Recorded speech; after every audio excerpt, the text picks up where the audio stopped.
വെനസ്വേലയ്ക്ക് പിന്നാലെ അമേരിക്കയുടെ അടുത്ത സൈനിക നടപടി ഇറാനെതിരെയോ? വെനസ്വേലയിൽ അമേരിക്ക നടത്തിയ ആക്രമണവും അതിനു പിന്നാലെ വെനസ്വേലൻ പ്രസിഡന്റ് നിക്കോളാസ് മഡൂറോയെ ബന്ദിയാക്കുകയും ചെയ്തതിന് പിന്നാലെയാണ് അടുത്ത സൈനിക നടപടിയെക്കുറിച്ചുള്ള ചർച്ചകൾ അമേരിക്കയിൽ സ്വാഭാവികമായും അരങ്ങേറുന്നത്. ഇറാനിൽ നടക്കുന്ന വംശീയ ഹത്യയും ഇറാനിൽ നടക്കുന്ന പ്രക്ഷോഭകർക്കെതിരെയുള്ള സൈനിക നടപടിയും ഒരു തരത്തിലും അംഗീകരിക്കാൻ കഴിയില്ല എന്നുള്ള ആവർത്തിച്ചുള്ള നിലപാട് തന്നെയാണ് അമേരിക്കൻ പ്രസിഡന്റ് ഡൊണാൾഡ് ട്രംപ് വ്യക്തമാക്കിയത്. ഏറ്റവും ഒടുവിലായി അമേരിക്കയിൽ മാധ്യമപ്രവർത്തകർക്ക് നൽകിയ അഭിമുഖത്തിൽ ഇറാനിലെ വംശഹത്യയും ഇറാനിലെ അടിച്ചമർത്തലുകളും ഒരു തരത്തിലും അംഗീകരിക്കാൻ കഴിയില്ല എന്നും ജനാധിപത്യമായി പ്രക്ഷോഭം നടത്തുന്ന ഇറാനിലെ സാധാരണക്കാർക്ക് നേരെ ആയുധം ഉപയോഗിക്കാനാണ് ഇറാൻ ഭരണകൂടത്തിന്റെ തീരുമാനമെങ്കിൽ അമേരിക്കയുടെ കടുത്ത നടപടി ഇറാനിലേക്ക് ഉണ്ടാകുമെന്നും അമേരിക്കൻ പ്രസിഡന്റ് ഡൊണാൾഡ് ട്രംപ് വ്യക്തമാക്കി. അമേരിക്കൻ പ്രസിഡന്റ് ഡൊണാൾഡ് ട്രംപിന്റെ ഈ വാക്കുകളിൽ നിന്ന് വായിച്ചെടുക്കേണ്ടത് വെനിസ്വേലയിൽ നടത്തിയ ഒരു സൈനിക നടപടിക്ക് സമാനമായൊരു സൈനിക നടപടി ഇറാനിലേക്കും അമേരിക്ക കരുതി വച്ചിരിക്കുന്നു എന്നുള്ളതാണ്. ഇറാനിലെ നിലവിലെ ആഭ്യന്തര സാഹചര്യം വളരെ കലുഷിതമാണ്. ആയത്തുള്ള അലി ഖമേനിയുടെ രാജി ആവശ്യപ്പെട്ടും ആയത്തുള്ള അലി ഖമേനിയെയും മസൂദ് പെഷസ്കിയാനെയും പുറത്താക്കണമെന്നും ആവശ്യപ്പെട്ടും വലിയ ജനകീയ പ്രക്ഷോഭങ്ങളാണ് ഇപ്പോൾ ഇറാന്റെ തെരുവുകളിൽ അരങ്ങേറുന്നത്. കഴിഞ്ഞ മണിക്കൂറുകൾ വരെ വലിയ കലാപങ്ങളിൽ കൊല്ലപ്പെട്ടത് 36-ലധികം വരുന്ന സാധാരണക്കാരാണ്. അതായത് ടെഹ്റാനിലുള്ള വലിയ കെട്ടിട സമുച്ചയങ്ങൾ, ടെഹ്റാനിലുള്ള വലിയ പാർപ്പിട സമുച്ചയങ്ങളിലൊക്കെ തന്നെ വലിയ പ്രക്ഷോഭങ്ങൾ അരങ്ങേറുകയാണ്. ഇറാന്റെ പരമോന്നത നേതാവ് ആയത്തുള്ള അലി ഖമേനിയുടെ രക്തം ആവശ്യപ്പെട്ടുകൊണ്ട്, ആയത്തുള്ള അലി ഖമേനിയുടെ ജീവൻ ആവശ്യപ്പെട്ടുകൊണ്ടുള്ള വലിയ പ്രൊട്ടസ്റ്റാണ് ഇറാനിലുടനീളം അരങ്ങേറുന്നത്. ഈ പ്രൊട്ടസ്റ്റിനെതിരെയാണ് സൈനിക നടപടി ഇറാൻ ഭരണകൂടം ഇപ്പോൾ നടത്തുന്നത്. ഇറാൻ റവല്യൂഷണറി ഗാർഡ് കോപ്സിന്റെ സൈനികർ ഈ പ്രക്ഷോഭകാരികൾക്ക് നേരെ, പ്രതിഷേധക്കാർക്ക് നേരെ വെടിയുതിർക്കുന്നു, അവർക്ക് നേരെ ആയുധങ്ങൾ ഉപയോഗിക്കുന്നു.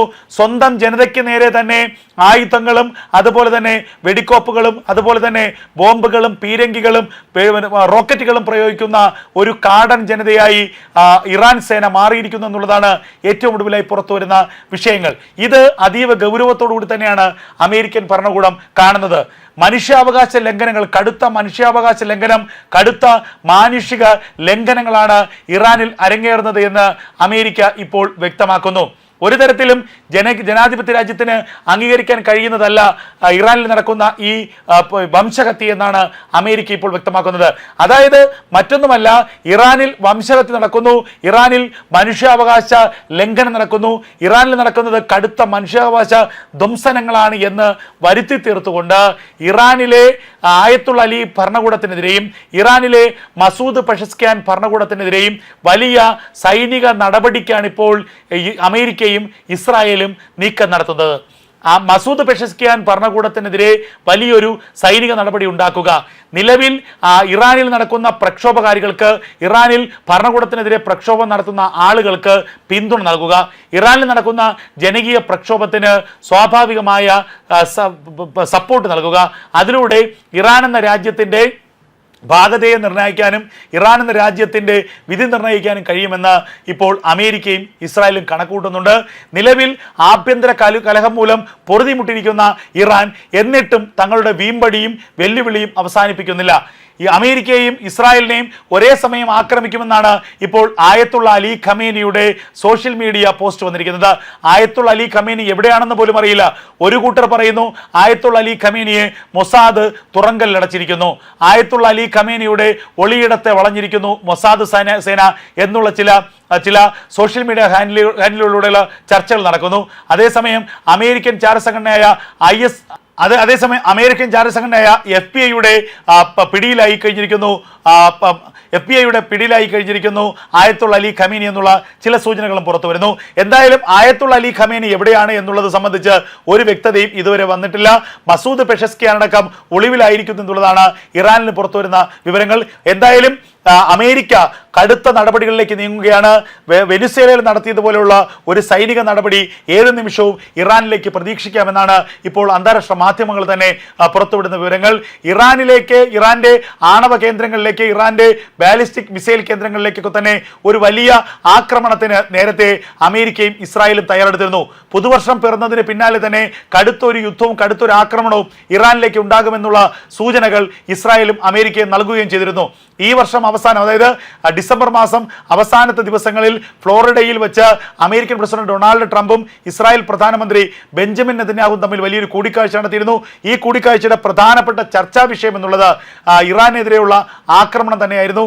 ഇറാന്റെ സൈനിക കേന്ദ്രങ്ങളിലേക്ക്, ഇറാന്റെ ആണവ കേന്ദ്രങ്ങളിലേക്കുള്ള ഒരു ആക്രമണത്തിനുള്ള തയ്യാറെടുപ്പുകൾ നടത്തുക എന്നുള്ളതായിരുന്നു ഈ ചർച്ചയുടെ പ്രധാനപ്പെട്ട ലക്ഷ്യം. അതിന് ഇസ്രായേൽ തയ്യാറെടുക്കുകയും അമേരിക്ക അതിന് പരിപൂർണമായ പിന്തുണ നൽകുകയും ചെയ്തിരുന്നു. കാരണം 4ാം തലമുറ ഫ്യൂഷൻ ആണവായുധങ്ങൾ പരീക്ഷിച്ചു ഇറാൻ എന്നുള്ളൊരു വാർത്ത പുറം ലോകത്ത് പൊട്ടിപ്പുറപ്പെട്ടിരുന്നു. അതിൻ്റെ അത്തരത്തിൽ ഫ്യൂഷൻ ആണവായുധങ്ങൾ നിർമ്മിക്കുകയും അതിൻ്റെ പരീക്ഷണങ്ങൾ അതീവ രഹസ്യമായി ഇറാൻ നടത്തുകയും ചെയ്തതിൻ്റെ ചില നിർണായകമായ തെളിവുകൾ ഇസ്രായേലിനും അമേരിക്കയ്ക്കും ലഭിച്ചിരുന്നു. ഇറാന്റെ ഈ ആണവ പരീക്ഷണം സംബന്ധിച്ച ചില സാറ്റലൈറ്റ് ഇമേജസ്, സാറ്റലൈറ്റ് ചിത്രങ്ങൾ, അത് ഇസ്രായേലിനെയും അമേരിക്കയും ഞെട്ടിപ്പിച്ചു. അങ്ങനെ അതുകൂടാതെ തന്നെ അസാധാരണമായ ചില നടപടിക്രമങ്ങൾ ഇറാനിലെ ആണവ കേന്ദ്രങ്ങളിൽ നടക്കുന്നു എന്നുള്ള ചില സൂചനകളും പുറത്തു വന്നിരുന്നു. ഇതുകൂടാതെ ബാലിസ്റ്റിക് ഹൈഡ്രോളിക് മിസൈലുകൾ, ഹൈപ്പർസോണിക് മിസൈലുകൾ അത് അതിർത്തികളിലേക്ക് വിന്യസിക്കാൻ വേണ്ടി ഇറാൻ ചില നീക്കങ്ങൾ നടത്തുന്നു. അതായത് മറ്റൊരു രാജ്യത്തെ ആക്രമിക്കാനും മറ്റൊരു രാജ്യത്തിൻ്റെ ആക്രമണത്തെ പ്രതിരോധിക്കാൻ വേണ്ടിയുള്ള ചില ശ്രമങ്ങളാണ് ഇറാനിൽ നടക്കുന്നത് എന്നുള്ളത് ഇതിൽ നിന്ന് പുറത്തു വന്ന കാര്യങ്ങളാണ്. ഇതിലൂടെ അമേരിക്കയും ഇസ്രായേലും കണ്ടെത്തിയ അല്ലെങ്കിൽ കൺക്ലൂഡ് ചെയ്തിട്ടുള്ള ഒരു കണക്കുകൂട്ടൽ എന്നുള്ളത് ഇറാൻ 4ാം തലമുറ ഫ്യൂഷൻ ആണവായുധങ്ങൾ നിർമ്മിച്ചിരിക്കുന്നു, അതിൻ്റെ പരീക്ഷണങ്ങൾ നടത്തിയിരിക്കുന്നു. ഇനി ഏത് നിമിഷം വേണമെങ്കിലും, ഏത് സമയം വേണമെങ്കിലും ഇസ്രായേലിനെയോ അമേരിക്കയെയോ ഈ ഫ്യൂഷൻ ആണവായുധത്തിലൂടെ ഇറാന് ആക്രമിക്കാൻ കഴിയും. ഇതുകൂടാതെ തന്നെ അതിർത്തികളിൽ ഹൈപ്പർസോണിക് ബാലിസ്റ്റിക് മിസൈലുകൾ വിന്യസിച്ചുകൊണ്ട് അമേരിക്കയ്ക്കും ഇറാനും ഏത് നിമിഷം വേണമെങ്കിലും ഒരു ആക്രമണം നൽകാനുള്ള ഒരു നീക്കവും ഇറാന്റെ ഭാഗത്തുനിന്നുണ്ടാകുന്നു. ഇത് വളരെ ഗൗരവത്തോടു കൂടിയാണ് ഇറാൻ ഇപ്പോൾ ഇപ്പോൾ ഇസ്രായേലും അമേരിക്കയും നോക്കിക്കാണുന്നത്. അതുകൊണ്ട് തന്നെ ഇറാൻ എന്ന രാജ്യത്തിൻ്റെ ആണവശേഷിയെ പരിപൂർണമായും ഇല്ലാതാക്കുക, ഇറാന്റെ ഹൈപ്പർസോണിക് മിസൈൽ സംവിധാനത്തെ പരിപൂർണമായി ഇല്ലാതാക്കുക, ഇതാണ് ഇസ്രായേലിൻ്റെ അമേരിക്കയുടെ ലക്ഷ്യം. അതിനുവേണ്ടി ഏത് നിമിഷം വേണമെങ്കിലും ഇറാനിലേക്ക് ഒരു ആക്രമണത്തിന് അമേരിക്കയും ഇസ്രായേലും തയ്യാറെടുക്കാം.